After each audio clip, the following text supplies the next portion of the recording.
मी अगदी रॅन्डमली ते वाचलं पत्र आणि मला असं वाटलं. कारण असं की अगदी तुम्ही म्हणता ते अतिशय व्हॅलिड पॉइंट आहे.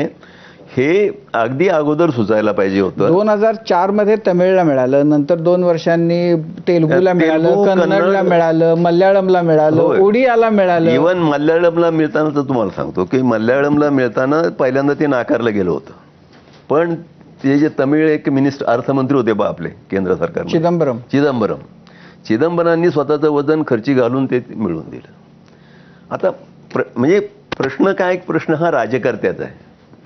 तर त्या प्रकारे पंतप्रधान कार्यालयावर नैतिक दबाव आणण्याचं काम करण्यात आपण कमी पडलो असा त्याचा अर्थ आहे. पण आता आपल्याला आपण सगळ्यांचंच आपलं अभिनंदन की आपल्या भाषेवर अभिजात भाषेचा ठप्पा लागला. तर आता पुढं काय आहे, त्याचा काय फायदा आहे? आणि मी आपण फायद्याच्या गोष्टी करत आलो की याच्यामुळे काय होणार. मी असं मानतो की याच्यामुळे काहीच होणार नाही. किंवा आपल्याला एक मॉरली एक आपलं मोराल बूस्ट होईल. मी इंग्रजी शब्द वापरतो कारण ते सहज येतात. काय कृपा करून गैर मानू नका. कारण मी शुद्ध भाषेचा मला ते काय म्हणूया आग्रह नाही. कारण भाषा मोडतोड होणंच जास्ती घडते, वाढते. याचं इंग्रजी हेच उत्तम उदाहरण आहे. तर नैतिकदृष्ट्या आपलं जर आपण फार काय झालं की भाषेच्या बाबतीत नुसते उदासीन नाही, तर आपल्या भाषेला गंभीररित्या आजारी पाडण्याच्या दिशेनं आपण चाललेलो आहोत. इतकी अनास्था जगातला कोणताही भाषिक समूह स्वतःच्या भाषेची करत नाही जी आपण करतो आहोत. तर कुठंतरी बुवा ही अभिजात भाषा, याच्यामुळं आपल्याला नैतिक बळ मिळेल. आपण आपल्या भाषेकडे जरा अधिक आस्थेने पाहायला लागू आणि जे काम आपल्या भाषेसाठी व्हायला पाहिजे आहे असं मला वाटतं, प्रामाणिकपणे वाटतं, तर ते करण्याच्या दृष्टीने सामूहिकरित्या उद्युक्त होऊ हे मला जास्ती महत्त्वाचं वाटतं. पण म्हणजे काय, तुम्हाला काय व्हावं असं वाटतं? सांगतो ना. हे बघा, जगामध्ये अनेक छोटे छोटे देश आणि छोट्या छोट्या भाषा आहेत. आपली जी भाषा आहे ही फार मोठी भाषा आहे. 13 कोटी लोक महाराष्ट्रामध्ये राहतात आणि जगभर मिळून ते आणखीन जास्त असेल. इतकी मोठी भाषा आहे की जगातल्या समजा एक पहिल्या 10-12 भाषा घेतल्या तर त्याच्यामध्ये मराठी येते. मोठी भाषा आहे. पण या भाषेमध्ये एक साधारणतः 12वीच्या याच्या नंतर तुम्हाला काही शिकायचं असेल तर भाषेत ते उपलब्ध नाही. ज्या विज्ञानाचा मी आयुष्यभर शिक्षक होतो, फिजिक्सचा, ते मला इंग्रजीत वाचायला लागलं. आजही त्याची पुस्तकं उपलब्ध नाही आहेत मराठीमध्ये उपलब्ध नाहीत. जास्तीत जास्त 10वी ते 12वी पर्यंतचं हे उपलब्ध आहे. खरं म्हणजे 12वी पर्यंत तर भाषा तुमची घडलेली आहे, तीच भाषा पुढे वापरायची आहे, त्यात काही भर घालून अधिक गाढवायची आहे. पण ते झालेलं नाही आणि हे अतिशय आवश्यक आहे. हा जगभर मान्य झालेला सिद्धांत की शिक्षण जे आहे तुमचं, मातृभाषा ही सगळ्यात सुलभ असं साध्य नाही शिक्षणासाठी.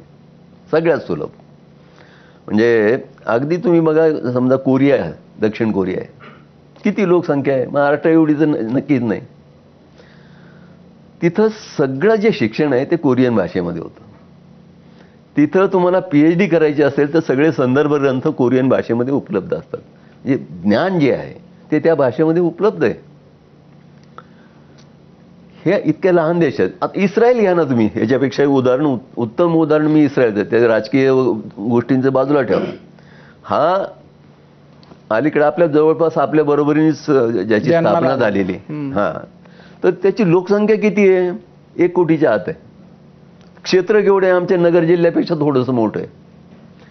आणि त्या लोकांनी तिथं हिब्रू नावाची जवळजवळ मृत झालेली भाषा जिवंत केली. एवढंच नाही तर हिब्रूमध्ये जगातलं सगळ्या प्रकारचं, सगळ्या ज्ञानशाखांमधलं ज्ञान उपलब्ध होईल अशी व्यवस्था केली. ही जिजीविषा जी आहे त्यांच्यामध्ये, एक काही लहान देश आहे अगदी. आणि ह्या देशाने तुम्ही बघा सगळ्या क्षेत्रामध्ये. तर हे करताना सगळ्यात महत्त्वाची गोष्ट त्याने केली की हिब्रू भाषेमध्ये जगातलं सगळं ज्ञान येईल, ती ज्ञान भाषा होईल, याची व्यवस्था पाहिजे. आज तुम्हाला फिजिक्समध्ये PhD हिब्रूमध्ये, फक्त हिब्रू माहीत असून करता नाही शक्य. मराठीमध्ये तसं नाही आहे. फक्त मराठी माहिती तुम्हाला PhD करता येणार नाही. फिजिक्स असेल, मॅथमॅटिक्स असेल, स्टॅटिस्टिक्स असेल, किंवा ही आधुनिक जी सगळी विज्ञान आहे, संगणक विद्या असेल, अमुक असेल, काही करता येणार नाही. त्यासाठी इंग्रजी शिकायला लागेल. इंग्रजीचा मी विरोधक नाही, ही महत्त्वाचीच भाषा आहे, पण एक भाषा म्हणून ते तर महत्त्व आहे. याच्या पलीकडे जास्ती काही नाही. जगाशी संपर्काची तुम्हाला पाहिजे तर शिका ना भाषा, पण आपल्याकडं म्हणजे त्या भाषेतच शिक्षण. या सगळ्या आदर्शांमुळं जो एक सामान्य वर्ग आहे तो गोंधळून गेलेला आहे. तो मागं लागला आहे त्या सगळ्याच्या. इंग्रजी माध्यमाच्या शाळा जोरजोरात सगळ्या फोपावत चाललेल्या आहेत. प्रचंड पैसा ते चालक कमावत आहेत. सरकारी शाळा बंद पडत आहेत आणि याच्यातून तो ते इंग्रजी शिकवणाऱ्या शिक्षकालाच इंग्रजी येत नाही, तो काय शिकवणार? विद्यार्थ्याचं लांब जाऊ द्या. तर या सगळ्याचा परिणाम म्हणून मराठीची फार पिछेहाट सुरू झालेली आपण आपल्या डोळ्यांसमोर पाहतोय. तर हे थांबवणं फार आवश्यक आहे. नाहीतर कागदावर शिक्षित आणि प्रत्यक्षात अशिक्षित अशी पिढी आपल्यासमोर एक 10 वर्षामध्ये प्रचंड मोठा सामाजिक प्रश्न निर्माण करीत उभी राहणार आहे. तर म्हणून मराठीला ज्ञानभाषा बनवणं हे तातडीने आवश्यक आहे. याच्यासाठीची संस्थात्मक उभारणी करणं आवश्यक आहे. म्हणजे आज सुदैवानी परिस्थिती अशी आहे की ज्यांची मातृभाषा मराठी आहे आणि जे ज्ञानाच्या सगळ्या क्षेत्रामध्ये आपले मराठी लोक आहेत. ज्ञानात सगळ्या अगदी शुद्ध विज्ञान असू द्यात, उपयोजित विज्ञान असू द्यात, या सगळ्यामध्ये पारंगत असलेले मराठी माणसं आहेत आणि त्यांना मराठीमध्ये लिहिण्याची इच्छा आहे. आता उदाहरणार्थ तुम्ही बघा, लोकसत्तेमध्ये काही लेख येतात न्यूरोसायन्सवर, अतिशय सोप्या भाषेमध्ये ते लिहिलेले असतात. तुम्हाला सोप्या भाषेमध्ये तेव्हाच लिहिता येतं की तुम्हाला ते ज्ञान पूर्ण कोरपर्यंत गाभ्यापर्यंत कळलेलं आहे. तर असे लोक आहेत. तर मला का असं वाटतं की अशा लोकांचा एक पूल बनवला पाहिजे वेगवेगळ्या ज्ञान क्षेत्रातल्या. एकदा त्यांच्याशी तुम्ही संवाद साधला की ते आणखी ज्ञानी लोकांची नावं सांगतील आणि या प्रकारे संघटन तयार करून एक अनुवाद विद्यापीठ, हा लांबचा प्रवास झाला, पण सुरुवात निदान अनुवादाने एक अनुवादाचं डिपार्टमेंट करून प्रत्येक विद्यापीठामध्ये, त्याची आधी एखाद्या विद्यापीठामध्ये सुरुवात करून, पण या प्रकारची अगदी साधी सुरुवात ही गांभीर्यानं करणं हे अत्यंत आवश्यक आहे. मराठी जर टिकायची असेल, वाढायची असेल, तर तिला ज्ञानभाषा होण्याच्या दिशेने नेणं ही आपली सगळ्यांची जबाबदारी आहे.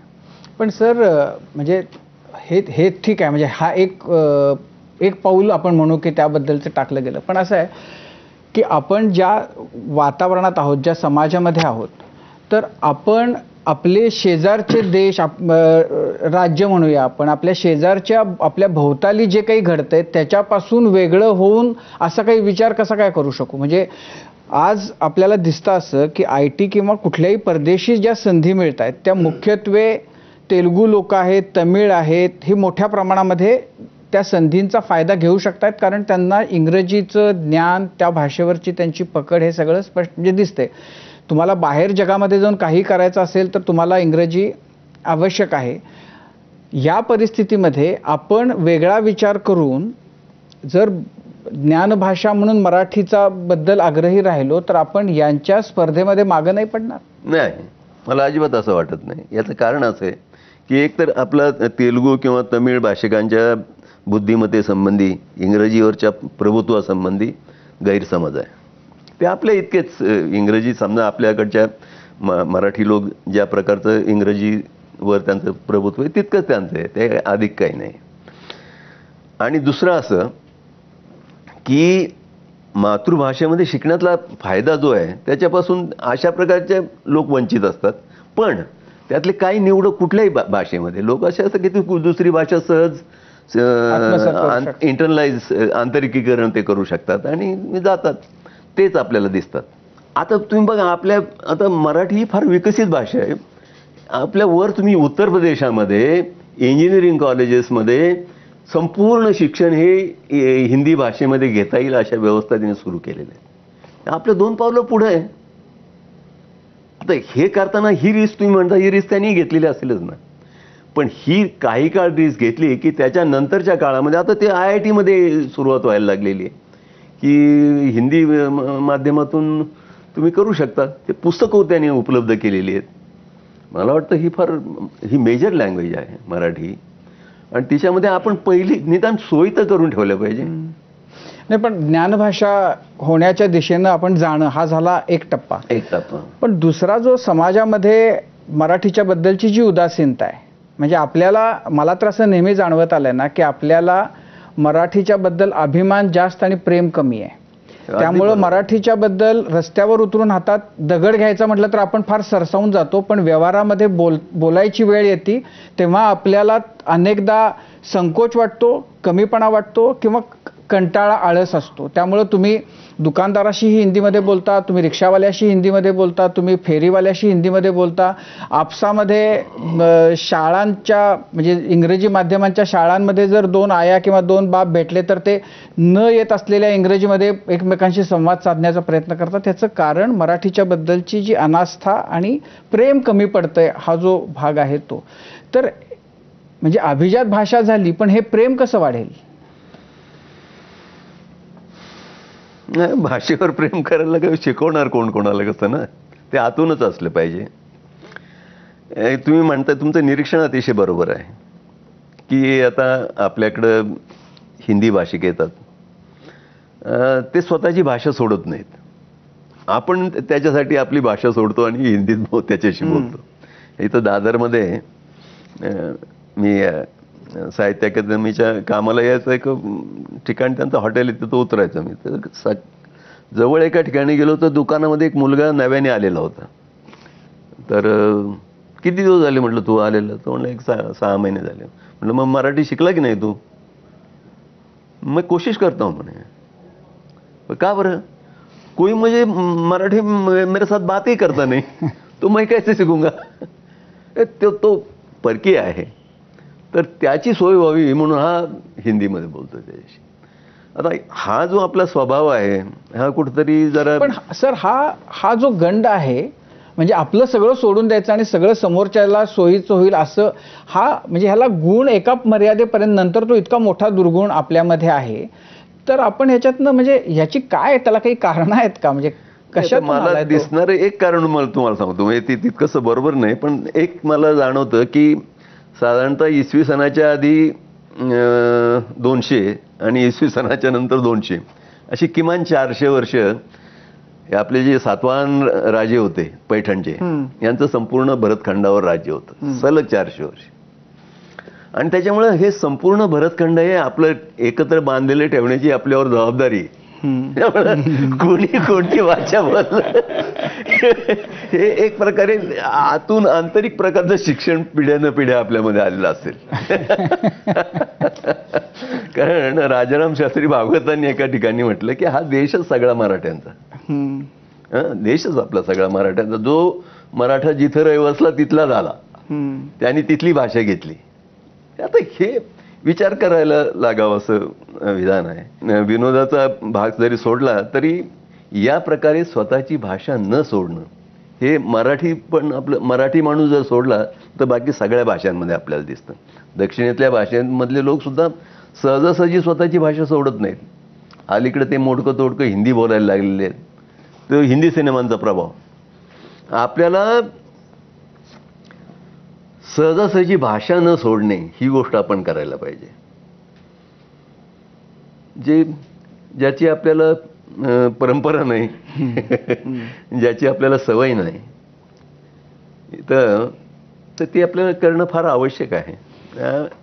मला असं वाटतं की भाषा आपल्याला घडवावी लागेल, घडवून ती वापरावी लागेल, आणि ती घडवणं, वापरणं आणि पुन्हा घडवणं या प्रकारच्या प्रक्रियेमधून भाषेविषयीचा आत्मविश्वासही वाढेल, तिच्यामध्ये ज्ञानाची क्षेत्र वाढल्यामुळं संधी पण वाढतील. हा दीर्घ पल्ल्याचा असा कार्यक्रम आहे, ते काम आहे जे नेटाने करणं अतिशय आवश्यक आहे. आणि आता जेव्हा आपण मराठीच्या बद्दल बोलतो तेव्हा मराठी म्हणजे प्रमाण मराठी, वेगवेगळ्या बोलीभाषा ज्या महाराष्ट्रामध्ये इतक्या वेगवेगळ्या प्रकारची मराठी बोलली जाते ती मराठी, कोणती मराठी अभिजात मराठी आहे? मराठीच्या सगळ्या बोली ह्या मराठीच आहेत आणि त्या एक सगळ्या श्रेष्ठ मराठी आहेत, त्या सगळ्या शुद्ध मराठी आहेत असं माझं म्हणणं आहे. म्हणजे आपण काय करतो की एक प्रमाण भाषेला ही शुद्ध मराठी आणि बाकीच्या तिच्या बोली, जसं संस्कृती ही सगळ्यात शुद्ध आणि बाकीच्या आपल्या सगळ्या बोली संस्कृत या बोलीच समजायच्या, तर तसं मुळात नाही आहे. असं आहे की महाराष्ट्र हा मोठा प्रदेश आहे, त्या प्रदेशामध्ये वेगवेगळ्या भागामध्ये वेगवेगळ्या प्रकारची मराठी बोलली जाते. खानदेशामधली मराठी आणि कोल्हापूरची मराठी या सारख्या नाहीतच आहेत. एकमेकांना समजून घ्यायला वेळच लागेल, पण दोन्ही मराठीच आहेत. आणि त्या समजा पुण्यातली मराठी जी आहे ही आपण प्रमाण भाषा जवळपास स्वीकारलेली, म्हणून ती शुद्ध आणि सर्वश्रेष्ठ असं काही नाही. कुठली तरी एकीला प्रमाण भाषा म्हणून स्वीकारायला लागतं. आणि ती सुद्धा प्रमाण भाषा कायमस्वरूपी तशीच्या तशी राहत नाही. कारण जसा समाजामधला जो सत्ताधारी वर्ग आहे त्याच्या भाषेचा प्रभाव मुख्य भाषेवर नेहमी पडत असतो. म्हणजे आता जी आपण जिला प्रमाण भाषेला काहीशा कुत्सितपणे ब्राह्मणी सदाशिव पेठी असं म्हणत असू, ती आता बदललेली आहे. अरे हे काय, असं काय उच्चार कोणी करत नाही. नाकातला जो नासिकात असला तर करत नाही, कारण सत्ताधारी वर्ग बदललेला आहे. त्यामुळे भाषा ती बदलत जाते. त्यामुळे ही आपलीच आहे ना प्रमाण भाषा. आणि प्रमाण भाषेची जी ताकद आहे ही सगळ्या बोलींमधून येत असते. बोली आपल्याला अतिशय महत्त्वाच्या आहेत. बोलींमध्ये काम करणं, बोली सशक्त करणं, बोलींना परस्परांशी बोलायला लावणं, याच्यातून खूप काही सांस्कृतिकदृष्ट्या घडू शकतं, भाषिकदृष्ट्या सुद्धा घडू शकतं. आणि ते फार महत्त्वाचं आहे. त्यामुळं मी एकदा बनारसला बनारस विद्यापीठामध्ये माझं व्याख्यान झालं. ते म्हणले तुम्ही एक तर हिंदीत बोला नाही तर इंग्रजीत बोला. म्हणजे यांच्या सोयीसाठी हिंदीत बोलायचं नाही, इंग्रजी आपल्या सगळ्यांनाच परकी आहे, त्यामुळे मी इंग्रजीत बोलतो म्हणलं. तर बोलून झाल्यानंतर आपले मराठी लोक आहेतच तिथं, म्हणजे पेशव्यांच्या पासून स्थायिक झालेले जोगळेकर, अमुक तमुक अशा आडनावाचे फडके. तर त्यातल्या एका महिलेने मला विचारलं की मग हे झालं सगळं, मराठीत विचारलं डिस्कशनमध्ये नंतरच्या, की मराठीचं सगळ्यात शुद्ध रूप कोणतं. म्हणलं मराठीची सगळी रूपं ही शुद्धच आहेत, असं शुद्ध वगैरे काही नाही. नाही पण तरी त्यातल्या त्यात म्हणलं तुम्हाला अपेक्षित असलेलं उत्तर जे आहे की सदाशिव पेठेतली मराठी सगळ्यात शुद्ध, हे आता उरलेलं नाही, बदललं सगळं दुनिया म्हणलं ती, असं सांगणं आवश्यक होतं. हे आणि हे महत्त्वाचंच आहे. सर, आपल्या मराठी भाषेला अभिजात भाषेचा दर्जा मिळालाय आणि त्यामध्ये तुमचं योगदान अत्यंत महत्त्वाचं आहे, मोलाचं आहे. पण अभिजात भाषेचा दर्जा मिळाल्यानंतर मराठी भाषेचा पुढचा प्रवास कसा असेल या सगळ्या संदर्भात आपण गप्पा मारतोय. हा संवाद असाच सुरू राहील एका छोट्याशा ब्रेकनंतर. पाहत रहा माझा देश. नालायका, असं सोफ्यावर पडून राहून काय कमावशील. कमेन ना पप्पा, मालकीच्या या कॅशबॅक ऑफरने कमेन पप्पा. मालकीचा assured cashback QR code scan करा, आत दिलेला युनिक कोड एंटर करा आणि मिळवा 100 रुपयांपर्यंत गॅरंटीड कॅशबॅक. मालकिस्ट. पाहूयात पुढची बातमी. पंतप्रधान नरेंद्र मोदी आज महाराष्ट्राच्या दौऱ्यावरती आहेत. वाशिम मधल्या पोहरादेवी इथल्या कार्यक्रमानंतर ठाण्यामध्ये विविध विकास कामांचं भूमिपूजन त्यांनी केलेलं आहे आणि मेट्रो 3चंही लोकार्पण केलं. या दोन्ही सभांमध्ये मोदींनी काँग्रेसवरती कडाडून हल्लाबोल केलाय. महाविकास आघाडी सत्तेत आल्यास महायुतीनं सुरू केलेल्या योजना बंद करेल असं मोदी